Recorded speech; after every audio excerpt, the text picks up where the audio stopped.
Kara Ling here reporting live from the penguin diving competition. I'm here with Alana. She's part of the family that brought Fernando to the competition. Let's see how she's doing. Hello, Alana. Tell me exactly what happened to get Fernando here.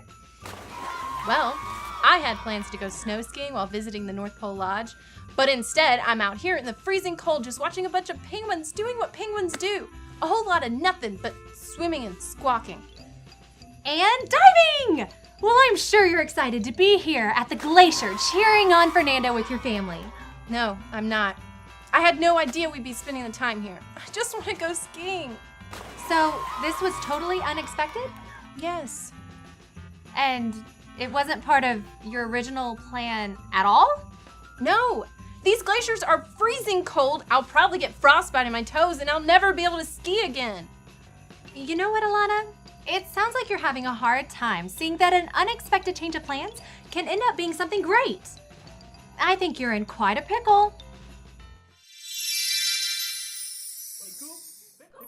That is the weirdest thing I've ever seen. You're going to meet my friends. What? You're going to love them. Hi, I'm Joe. My name is Mo. I'm Bo. Did we hear someone say pickle? We're here to help. That's right. What seems to be the problem today? Is your tongue tied in a knot? Are there icicles hanging from your chin? Do you want to be a penguin like me? What? No, I'm stuck in the North Pole at a penguin diving competition when I'd rather be skiing down the snow-capped mountains. But the penguin diving competition is one of the funnest events here in the North Pole. And penguins are so cute. And cuddly. I am not a fan. This whole trip to the North Pole is not going as I had planned. Well, you know, Alana, you're not the only person who's run into this kind of problem. Whenever there's a problem, there's only one place to find the answers. The Bible! And we know the perfect story to help you out. But first, you'll need to look through this. Whoa. Okay. Ooh, pretty. There was a young woman named Mary who was living in the town of Nazareth. She had big plans to marry a man named Joseph.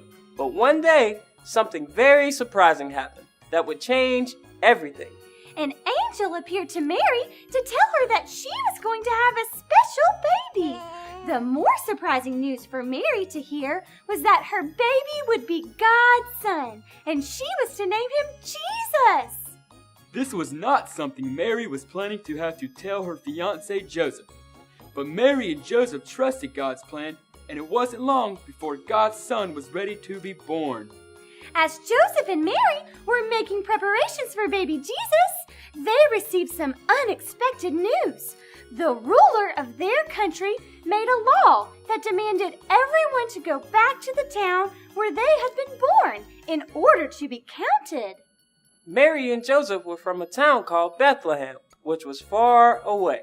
Unfortunately, they didn't have cars during that time. Or scooters. This meant that they were going to have to travel all the way from where they lived in Nazareth by walking to Bethlehem. This journey was definitely not what Mary and Joseph were planning on doing right before she had her baby. Even though Mary got a ride on a donkey, it still took 3 whole days. That's a long time.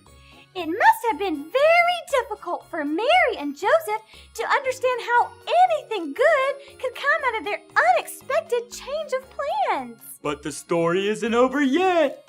When Mary and Joseph finally arrived in Bethlehem, they were surprised to find there was no place for them to spend the night.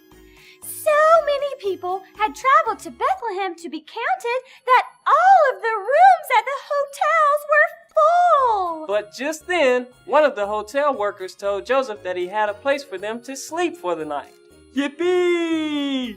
But it wasn't a nice fancy room or even a place inside the hotel. Nope, the only available place to sleep was in a barn. That's right. And as soon as Mary and Joseph got all settled in to spending the night on some hay, With the horses and the sheep? Something they did not expect happened. Mary had her God's son was born exactly how God had planned it many, many years ago. The end. That was wonderful. Cool. Hey, guess what? I've got a factoid about this story. What is it? I want to know. You see, long ago, before Mary and Joseph were ever born, God sent a message to his people through a prophet named Micah. Oh yeah, I've heard of this. Micah told the people, Bethlehem, you may not be an important town, but out of you will come a ruler for all of my people. Let me guess. Michael was talking about Jesus. Exactly! God wanted Jesus to be born in the little town of Bethlehem. So he planned long ago to send Mary and Joseph at just the right time. God sure knows what he's doing. So you see, Alana, there are going to be times in our lives when unexpected things get in the way of our plans. But we can always remember that God has a plan that is better than ours.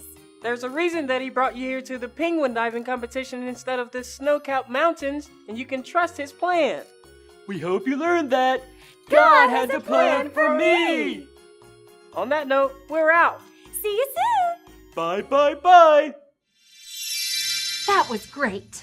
Do you know those elves? Of course, they're my friends. They always know exactly what we need to hear when there's a problem. What did you think about their story? I guess it's good to realize that even when my plans change, God has a plan that I can trust. That's great, Alana. I'm so glad my friends were able to help you out. Wow, what a great lesson for Alana to learn today. I think we can all benefit from learning that God has a plan for me. I'm Carol Ling reporting live from the penguin diving competition. Back to you in the studio.